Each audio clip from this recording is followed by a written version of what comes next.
आज का सेशन हम स्टार्ट करेंगे। उससे पहले मैं मेरी स्क्रीन को शेयर करता हूँ।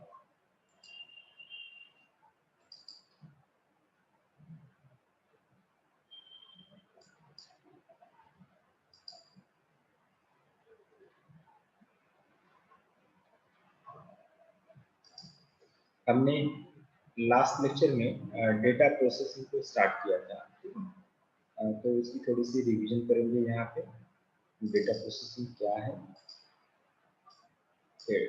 Data processing?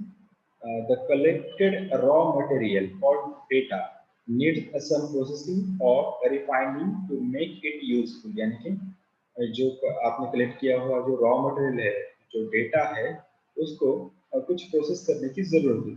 ठीक है। The data processing is the activity of transmitting the data into meaningful information। Data processing ये क्या है? एक्टिविटी है। कौन सी एक्टिविटी है? इस एक्टिविटी में डेटा को ट्रांसमिट किया जाता है information. The process converts data into meaningful information. इस डेटा प्रोसेसिंग में सबसे मेन या सबसे अहम क्या होता है? तो डेटा को इंफॉर्मेशन में कन्वर्ट किया जाता है। The process can be done by manually और यूजिंग कंप्यूटर सिस्टम। ये जो ट्रांसमिटिंग या कन्वर्टिंग की जो प्रोसेस है, ये आप मैन्युअली कर सकते हो, अदरवाइज किसी भी इलेक्ट्रॉनिक टेक्निकल इंस्ट्रूमेंट की मदद से भी आप ये कंप्लीट कर सकते हो। उसके बाद हमने ये टाइप्स देखे थे, कितने टाइप्स है। उसके बाद हमने डिस्कस किया था importance of data processing. Data processing का क्या महत्व है, ये भी हमने डिस्कस किया था लास्ट लेक्चर में। उसके बाद हमने ये भी देखा था कि एडवांटेजेस क्या है, डेटा प्रोसेसिंग के एडवांटेजेस क्या है। एडवांटेजेस को देखने के बाद इसके हमने डिसएडवांटेजेस को भी थोड़ा सा डिस्कस किया था। ओके, जब आप sorting long time on unuseful and used data। Okay, उसके बाद हमने क्या किया था, ये पॉइंट मुझे लगता है एडवांटेजेस ऑफ डेटा प्रोसेसिंग, ये कंप्लीट हो गया था, इम्पोर्टेंस हो गया था। जैसे ये रिपीट हो गई स्लाइड। एप्लीकेशंस हमें देखना है आज, एप्लीकेशंस और डेटा प्रोसेसिंग की साइकिल जो है। तो आइए स्टार्ट करते हैं, बाकी लोग ज्वाइन होते रहेंगे। जो बीच में अगर कोई आता है तो मैं उसको ज्वाइन कर दूंगा। तो चलिए स्टार्ट करते हैं। स्लाइड व्यू करता हूँ यहाँ पे। Applications of data processing in business.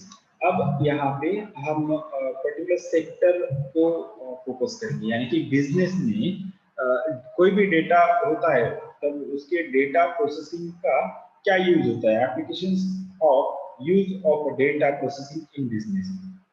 किसी बिजनेस में डेटा प्रोसेसिंग को कैसे यूज किया जाता है, उसका उपयोग कैसा किया जाता है, ये बातें हम यहाँ पे डिस्कस करेंगे। सबसे पहले तो जो बिजनेस रिलेटेड डेटा होता है वो कैसा होता है और वो किससे रिलेट करता है और वो कैसे उसका यूज किया जाता है। यूज करने के बाद उसका जो कंपनी की बाकी जो एक्टिविटी होती है उस पर कैसे इम्पैक्ट होता है, ये भी हम जानेंगे डिस्कशन में। पहला पॉइंट है कंट्रोल ऑन प्रोडक्शन प्रोसेस। जब प्रोडक्शन प्रोसेस जो होती है किसी कंपनी में, किसी प्रोडक्ट को बनाने के लिए एक अलग से डिपार्टमेंट होता है जिसको आप प्रोडक्शन डिपार्टमेंट कहते हो। ओके, उस प्रोडक्शन डिपार्टमेंट में एक्चुअली किसी गुड्स की या किसी वस्तु की निर्मित होती है, उसको हम मैन्युफैक्चरिंग भी कहते हैं। उस इसमें क्या है कि मैन्युफैक्चरिंग प्रोसेस में या प्रोडक्शन प्रोसेस में डेटा प्रोसेसिंग का यूज कैसे किया जाता है। अब प्रोसेसिंग रिलेटेड जो कुछ इंफॉर्मेशन है उसकी मदद से या जो कुछ डेटा है उसकी मदद से हम डेटा को प्रोसेस करते हैं। अब डेटा को प्रोसेस करने के बाद हमें जो प्रोडक्शन प्रोसेस है उस पर कंट्रोलिंग करने का कैसे कंट्रोलिंग करना है, कैसे नहीं करना है, ये सब बातें हम जान सकते हैं। कैसा होता है देखिए, मैन्युफैक्चरिंग प्रोसेस टोटली कंप्यूटराइज होती है। कंप्यूटर में एक बार प्रोग्राम फिट किया तो उसकी बेस पर जो टोटल मैन्युफैक्चरिंग जो प्रोसेस है वो कंप्लीट होती रहती है। ठीक है। नेक्स्ट है मेंटेनिंग अकाउंटिंग रिकॉर्ड्स। अब डेटा प्रोसेसिंग में जो बिजनेस में जो डेटा होता है अकाउंटिंग डेटा, उसका भी प्रोसेसिंग किया जा सकता है, यानी कि उसको जो कुछ ट्रांजेक्शन होते हैं उनकी रिकॉर्डिंग करना, ये भी एक प्रकार की डेटा प्रोसेसिंग ही है। ठीक है, अकाउंटिंग को रिकॉर्ड्स करना, मेंटेन करना, ये भी एक डेटा प्रोसेसिंग का काम ही है जो बिजनेस में किया जाता है। हर एक बिजनेस में इसको करना जरूरी होता है। ठीक है, प्रिपरेशन ऑफ पेरोल रिकॉर्ड्स। अब ये जो पेरोल जो होता है ये सैलरी रिलेटेड होता है। सैलरी रिलेटेड अगर इंफॉर्मेशन या कोई डेटा है तो उसको प्रोसेसिंग किया जाता है बिजनेस में। जैसे कि एक बिजनेस में हजारों वर्कर्स है, हर एक वर्कर को ऑन टाइम सैलरी देनी पड़ती है, तो सैलरी रिलेटेड जितने भी डेटा है या जितने वर्कर्स है उनका डेटा रखना, उनको स्टोर करना और उन पर प्रोसेसिंग करने के बाद महीने के महीने यानी कि ऑन टाइम हर एक वर्कर को सैलरी पेड करने तक की एक्टिविटी हम इस पेरोल में करते हैं। तो ये सब एज ए हम डेटा प्रोसेसिंग के एंगल से भी हम इसको देख सकते हैं, क्योंकि ये जो पेरोल का जो डेटा होता है, ये सैलरी कितनी सैलरी है, कितनी बेसिक है, कितने अलाउंसेस मिलते हैं, कितना डिडक्शंस है, ये सब डेटा हम पर्टिकुलर वर्कर रिलेटेड इसमें कलेक्ट कर सकते हैं या कलेक्ट करके रखते हैं, जिसको हम इंटीग्रेटेडली पेरोल कहते हैं। अब ये पेरोल अगर बनाना है तो उसके लिए डेटा प्रोसेसिंग किसी भी बिजनेस को करनी ही पड़ती है। ठीक है, नेक्स्ट है analysis of sales and market. अब सेल्स और मार्केट का एनालिसिस करना है, या मान लीजिए कोई भी बिजनेस क्या करता है कि सबसे पहले टारगेट डिसाइड करता है। टारगेट डिसाइड करता है यानी करता है कोई भी बिजनेस आने वाले एक महीने में या आने वाले किसी सीजन में हमें पर्टिकुलर इतने यूनिट्स की सेल करनी है, इस मार्केट में इतना बेचना है, उस मार्केट में इतना बेचना है, या किस ये सब कितनी क्वांटिटी में बेचना है, कितने रुपए को बेचना है, ये सब टारगेट पहले डिसाइड कर लेता है कंपनी। ओके, अब कंपनी ये जो सब टारगेट डिसाइड करने के बाद जब एक्चुअल मार्केट में वर्किंग करती है, सेलिंग करती है, तब सब उसका टाइम लैग खत्म होने के बाद वो एनालिसिस करता है कि भाई हमने कितना टारगेट रखा था और एक्चुअल में कितना सेल हुआ है पर्टिकुलर मार्केट में। ये एनालिसिस करने के लिए जो डेटा कलेक्शन होता है वो उस पर भी प्रोसेसिंग करना पड़ता है, और प्रोसेसिंग करने के बाद ही कंपनी को एक्चुअल और जो डिसाइडेड गोल है या टारगेट है उसमें कितना गैप है, कितना डिफरेंस है, ये समझ में आता है। तो इसके लिए भी डेटा प्रोसेसिंग किसी भी बिजनेस के लिए बहुत ही आवश्यक होती है, इसके लिए भी इसका यूज किया जाता है। Inventory management. अब data processing inventory management related भी होता है किसी बिजनेस में, यानी कि एक बड़ी कंपनी है तो एक बड़े प्रोडक्ट के लिए बनाने के लिए उसको अलग अलग छोटे छोटे बहुत सारे प्रोडक्ट की जरूरत पड़ती है, तो या बहुत सारे जो स्टॉक है या कोई मटेरियल है उसकी जरूरत पड़ती है, तो ये स्टॉक मटेरियल जो होता है उनकी भी इंफॉर्मेशन रखना, उनकी भी डेटा प्रोसेसिंग करना बिजनेस में होता है। ओके, नेक्स्ट है office automation. Office related data हो उस पर भी प्रोसेसिंग किया जाता है। अदरवाइज जो ऑफिस रिलेटेड अलग अलग डिपार्टमेंट हो सकते हैं, एडमिनिस्ट्रेशन डिपार्टमेंट होता है, एचआर डिपार्टमेंट होता है, अकाउंटिंग डिपार्टमेंट होता है, इन सभी डिपार्टमेंट की जो डेटा है उसको प्रोसेसिंग किया जाता है किसी भी बिजनेस में। ओके, इससे भी रिलेट करता है डेटा प्रोसेसिंग एक्टिविटी। बैंक में, इंश्योरेंस में, अब ये बिजनेस के ऑर्डर, अगर बैंकिंग इंडस्ट्री है, इंश्योरेंस इंडस्ट्री है, तो वो अपने इंटरनल जितने भी ऑपरेशंस है उनके बारे में भी उनको अलग अलग टाइप का डेटा कलेक्ट करना पड़ता है, उसको प्रोसेसिंग करनी पड़ती है। अब ये तो हो गया इंटरनल। एक्सटर्नल साइड इनके भी कुछ डेटा को कलेक्ट करना पड़ता है, जो कस्टमर रिलेटेड हो सकता है, सप्लायर से रिलेटेड हो सकता है, या सोसाइटी रिलेटेड हो सकता है। ये सब डेटा मिलने के बाद इन पर प्रोसेसिंग किया जाता है। वो बिजनेस में भी हो सकता है, बैंकिंग में भी हो सकता है, और इंश्योरेंस में भी हो सकता है। नेक्स्ट है स्टॉक मार्केट में जो डेटा है उस पर भी प्रोसेसिंग किया जाता है।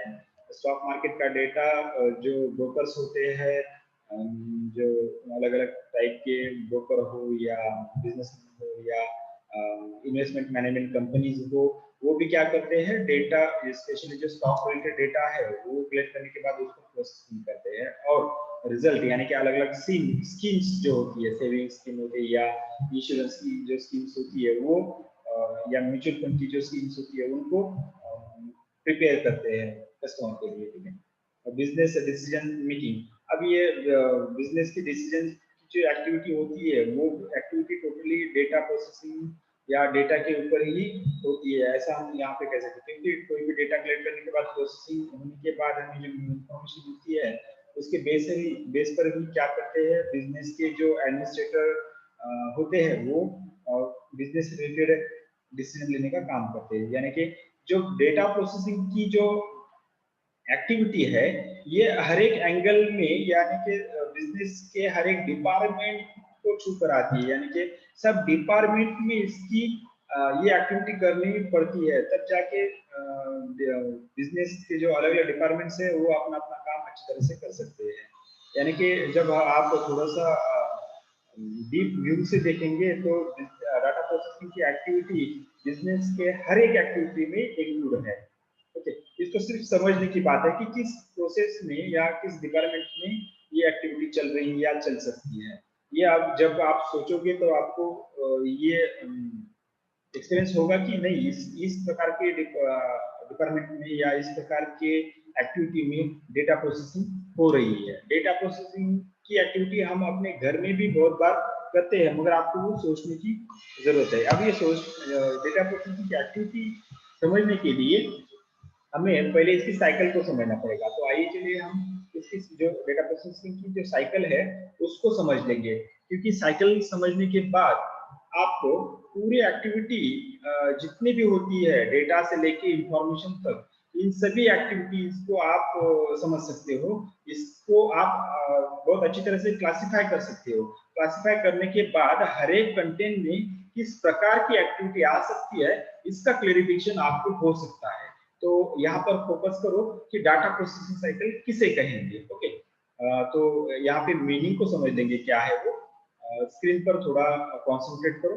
The data processing activities are common to all the data processing system. अब ये जो डेटा प्रोसेसिंग की जो पूरी एक्टिविटीज होती है, ये कॉमन ही होती है, जनरल ही होती है सभी प्रकार के डेटा प्रोसेसिंग सिस्टम के लिए। यानी कि किसी भी प्रकार की डेटा प्रोसेसिंग हो, उसमें जो एक्टिविटी होती है उनको आप समराइज कर सकते हो, उनको आप क्लासिफाई कर सकते हो एक ही कंटेंट में, एक ही ग्रुप में।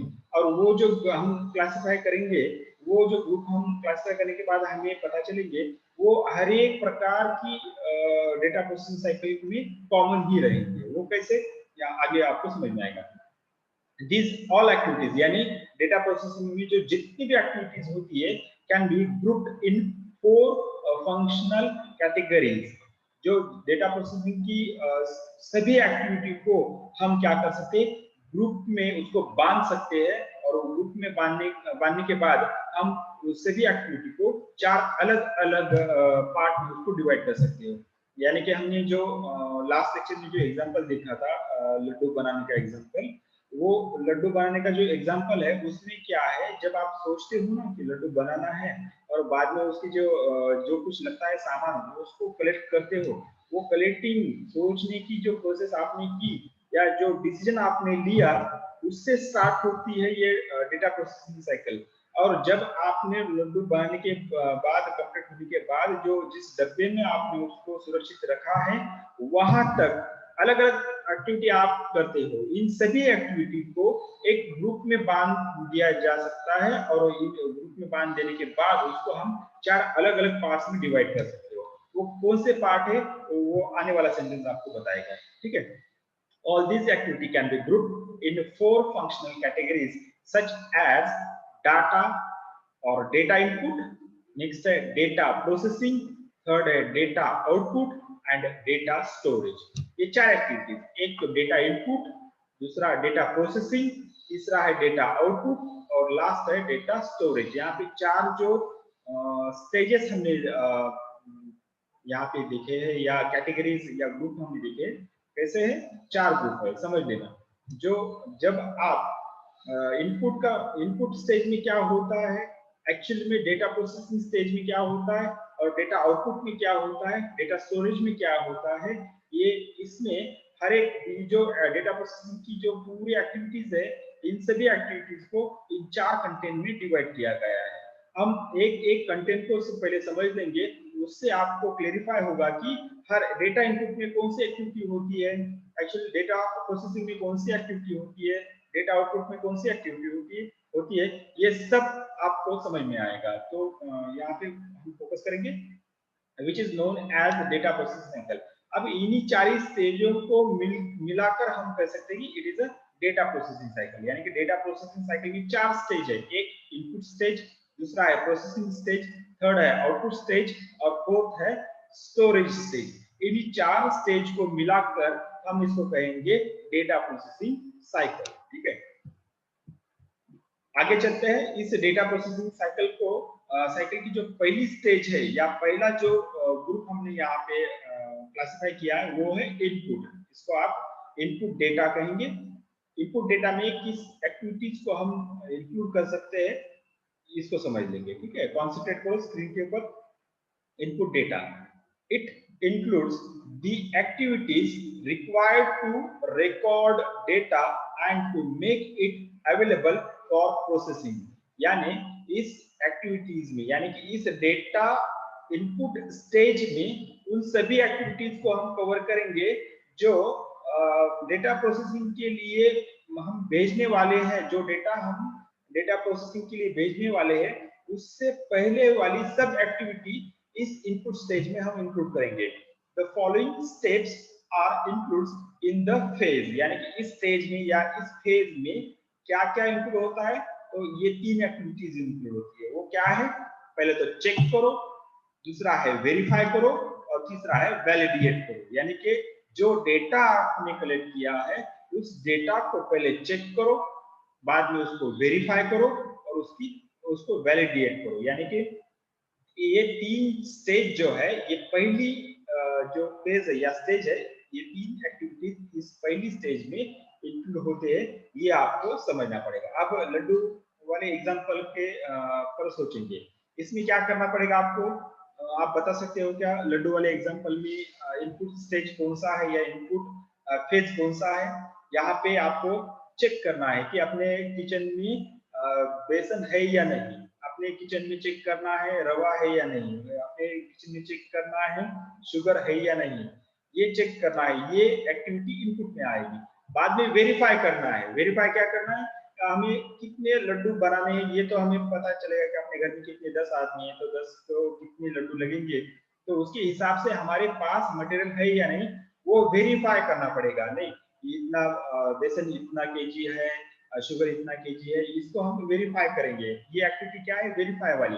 उसको बाद में वैलिडेट करना। वैलिडेट करना यानी कि इसको हम ऐसा कह सकते कि नहीं, यही जो बेसन जो हमारे किचन के डब्बे में है यही हमें सफिशिएंट है, इसको ये हम सब ये लेंगे या इसका आधा लेंगे, इसको आप वैलिडेट कर सकते हो। इसको ये सही है या नहीं, या इसकी मात्रा सही है, शुगर की मात्रा सही है, ये सब वैलिडेशन करना, ये काम जो है आप किचन में करते हो, ये सब काम एज अ इनपुट डेटा जो फेज है इसमें कंप्लीट हो जाएंगे। ठीक है, तो इसी प्रकार से किसी भी बिजनेस में जब डेटा प्रोसेसिंग के को स्टार्ट करने से पहले जो कुछ एक्टिविटी होती है, जो डाटा कलेक्शन रिलेटेड होती है, डाटा चेकिंग रिलेटेड होती है, डेटा को वेरीफाई करने रिलेटेड होती है या डेटा को वैलिडेट करने रिलेटेड होती है, ये सब एक्टिविटीज पहला फेज यानी इनपुट फेज में हम करते हैं। इसी प्रकार से हम दूसरे फेज पर जाएंगे जो है डेटा प्रोसेसिंग। बी फेज जो है डेटा प्रोसेसिंग। अब इसमें कौन सी एक्टिविटी इनपुट होती है उस पर थोड़ी सी डिस्कशन करेंगे। तो कंसंट्रेट करो। It includes actual data manipulating techniques such as classifying, storing, calculating, summarising, comparing etcetera that converts data into information. अब सेकंड जो स्टेज है डेटा प्रोसेसिंग की स्टेज, इसमें क्या इंक्लूड हो रहा है एक्चुअल डेटा मैनिपुलेटिंग एक्टिविटी यहाँ पे इंक्लूड करनी है। यानी जब आप डेटा कलेक्ट करते हो, यानी कि हम फिर से किचन वाले एग्जांपल पे आएंगे, आपने पहले तो चेक किया कि कितना बेसन है, कितना रवा है, कितना शुगर है। ठीक है, उसके बाद आपने वेरीफाई किया नहीं इतना सफिशिएंट है, हमें इतना लेना है, सब लेना है। अब ये होने के बाद आपने क्या किया? ये पहली फेज कंप्लीट की। अब सेकंड फेज में आप जब एक्चुअल काम करना चालू करोगे, यानी कि आपने सब 2 दिन पहले ये सब चेक करके रखा और 2 दिन के बाद आपने जब लड्डू बनाना स्टार्ट किया, तो वो हो गया आपकी स्टार्टिंग प्रोसेस ऑफ डेटा है, यानी कि starting process of preparing laddoo. ठीक है, जस्ट मिनट, ये स्लाइड आगे आ गई, इसको रिकवर करता हूं, ठीक है। हाँ, या तो समझ में आ रहा है, जब आप स्टार्ट करोगे किसी भी डेटा प्रोसेसिंग को एक्चुअल में स्टार्ट करोगे, तो तब कौन सी एक्टिविटीज इंक्लूड होती है? उसमें होता है क्लासिफाइंग, इसमें होता है सॉर्टिंग, इसमें होता है कैलकुलेटिंग, इसमें होता है समराइजिंग, इसमें होता है comparing etcetera that convert data into information. ये सब एक्टिविटी उसमें कंप्लीट होती है, जो सेकंड फेज है डेटा प्रोसेसिंग का, क्लासिफाई करना, ओके, सॉर्टिंग करना, सॉर्ट करना। बहुत सारा डेटा है, उसमें से कौन सा डेटा आपको एक्चुअल में लेना है, उसको आप सॉर्ट कर सकते हो, ठीक है। किस प्रकार का कैलकुलेटिंग करना है, नहीं हमें जो रिजल्ट चाहिए उससे उसके लिए इतना डेटा सफिशिएंट है या नहीं, वो काउंट करना, कैलकुलेट करना, ये उसको समराइज करना, उसका टैबुलेशन करना या डेटाबेस बनाना, ये सब एक्टिविटीज इस सेकंड वाले फेज में इंक्लूड होती है, ठीक है। यहाँ पे आपको ये ध्यान रखना है, सिर्फ एक्टिविटी को फोकस करो। जो पहली स्टेज में चेक, वेरीफाई, वैलिडेट, वैसी उसी प्रकार से सेकंड स्टेज में classifying, sorting, calculating, summarising and comparing, ये चार एक्टिविटीज आप फोकस करना है इसके ऊपर, ठीक है। जब डेटा प्रोसेसिंग की पूरी एक्टिविटी खत्म होती है, तब हम आते हैं इस साइकिल के थर्ड स्टेज के ऊपर। वो थर्ड स्टेज या थर्ड फेज जो है, उसको आप कहेंगे आउटपुट, या आउटपुट स्टेज, आउटपुट फेज, या आउटपुट या इंफॉर्मेशन फेज भी आप इसको कह सकते हो, ओके। अब इसमें क्या होता है ये देख लेना है, तो फोकस करो स्क्रीन के ऊपर। It is communication function, okay, it is communication function, यानी कि जो फोर्थ वाली जो स्टेज है वो क्या है? कम्युनिकेशन फंक्शन वाली स्टेज है, which transmit the information generated after processing of data to person who need the information। अब इसमें क्या किया जाता है, ये जो थर्ड वाली स्टेज जो है, आउटपुट वाली स्टेज, ये कम्युनिकेशन वाली स्टेज है। इसमें क्या वो जो डेटा प्रोसेसिंग करने के बाद जो आउटपुट प्रेजेंट किया है, वो आउटपुट पर्टिकुलर किस आदमी को उसकी जरूरत है, या किस यूजर को उस इंफॉर्मेशन की जरूरत या आउटपुट की जरूरत है, उसको वो देना, ये पहली एक्टिविटी इसमें इंक्लूड होती है। उसके साथ कम्युनिकेट करना, ये एक्टिविटी इस थर्ड स्टेज में इंक्लूड होती है, okay. It includes communication and reproduce activities. अब ये जो यहाँ तक तो मैंने कहा कि एक एक्टिविटी इंक्लूड होती है इस थर्ड स्टेज में, वो है कम्युनिकेशन। कम्युनिकेशन यानी क्या? जो आउटपुट है वो आउटपुट किसको देना? जिसको उसकी जरूरत है उसको देना। यानी किस कंपनी में जब डेटा प्रोसेसिंग साइकिल कंप्लीट होती है और जो रिजल्ट सामने आता है, उस रिजल्ट, अब जिसने ये रिजल्ट निकाला है वो क्या करेगा? कंपनी में रिजल्ट आने के बाद या इंफॉर्मेशन मिलने के बाद वो इंफॉर्मेशन कंपनी के हायर अथॉरिटी के पास जाके देगा। मान लीजिए किसी अकाउंटेंट ने अकाउंटिंग डेटा रिलेटेड प्रोसेस किया, ओके, तो जो इंफॉर्मेशन उसकी मिली या जो इंफॉर्मेशन एक अकाउंटेंट ने कलेक्ट की, वो अकाउंटेंट क्या करेगा? उसी इंफॉर्मेशन को लेगा और अपने जो हायर अथॉरिटी है या मैनेजर है होगा या कंपनी का ओनर होगा, उसको वो इंफॉर्मेशन जाके देगा। तो यहाँ पे क्या हो रहा है? कम्युनिकेशन हो रहा है अकाउंटेंट का, जिसने प्रोसेस कंप्लीट की और इंफॉर्मेशन को कलेक्ट किया, वो क्या कर रहा है? अपने हायर अथॉरिटी मैनेजर को कम्युनिकेट कर रहा है, अदरवाइज अपने ओनर को कम्युनिकेट कर रहा है। तो इस थर्ड वाली स्टेज में कम्युनिकेशन वाली ही एक्टिविटी इंक्लूड होती है, ये समझना बहुत जरूरी है। इसके साथ इस थर्ड वाली स्टेज में और क्या इंक्लूड होता है? Reproduce activity. रिप्रोड्यूस का मीनिंग क्या है ये आगे मैं बताऊंगा। तो यहाँ तक तो हमने कंप्लीट किया, आगे चलेंगे। Communication includes the transfer of information produced by the data processing system to the person who need the information or to the another data processing system। अब ये जो एक डेटा प्रोसेसिंग साइकिल के माध्यम से जो आउटपुट मिला है, उसकी जो डेटा, वो जो इंफॉर्मेशन है, वो इंफॉर्मेशन किसी यूजर को देना या किसी अदर जो डेटा प्रोसेसिंग साइकिल है उसको प्रेजेंट करना, ये इस कम्युनिकेशन वाले इसमें इनपुट होता है। अब इसका छोटा एग्जांपल मैं दे दूंगा। जब आपने लड्डू बनाया, ठीक है, लड्डू बनाने के बाद जब आप ने जो आपने हाथों से जो लड्डू बनाया, पूरी डेटा प्रोसेस साइकिल खत्म हो गई। अब लड्डू बन गए हैं, तब बनने के बाद आपने उसको क्या किया, किसी डब्बे में स्टोर किया है। अब स्टोर करने के बाद जब आप वो लड्डू उस डब्बे से निकाल कर प्लेट में रखते हो, 2 लड्डू, और अपने पिताजी को या घर में जो कोई है उसको उनको जाके आप सर्व करते हो, ठीक है, या उनको जाके आप देते हो खाने के लिए, तब आपने क्या किया, आपने कम्युनिकेट किया है किसको, यूजर को, जो खाने वाला है उसको कम्युनिकेट किया है, ठीक है। ये क्या हो गई, कम्युनिकेशन एक्टिविटी हो गई इस थर्ड स्टेज में। जब वो यूजर लड्डू को खाएगा, जो जो भी है आपके घर में जो उसको खाएगा, तो क्या होगा, वहां पे उस डेटा वो एक्टिविटी कंप्लीट हो जाएगी। ये यहाँ तक कंप्लीट, ये यहाँ तक समझ में आएगा, ठीक है, यूजर ने उसको खा लिया। अब यही लड्डू, जब यहाँ पे मैंने क्या सेंटेंस लिखा है, तो फिर से रिपीट करेंगे हम यहाँ पे, by the data processing system to the person who need the information, उसको प्रेजेंट करना जिसको इस डेटा की जरूरत है, और to the another data processing system, या अपने जो डेटा जो इंफॉर्मेशन आउटपुट निकल के आया वो किसी यूजर को प्रेजेंट करना, अदरवाइज किसी अदर डेटा प्रोसेसिंग साइकिल को वो देना। यहाँ पे दो अलग व्यू है, यहाँ पे थोड़ा सा कॉन्सेंट्रेट करना, मैं एग्जांपल के थ्रू भी बताऊंगा। अब एक व्यू क्या है, आपने जो लड्डू बनाए वो आपने घर के किसी मेंबर को सर्व किए, यहाँ पे एक व्यू कंप्लीट होता है।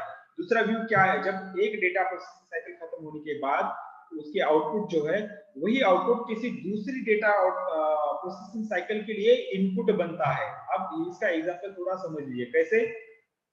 आपने बेसन के लड्डू बनाए, ठीक है, बेसन के लड्डू बनाए तो वो वहां पे एक डेटा प्रोसेसिंग साइकिल तो खत्म हो गई।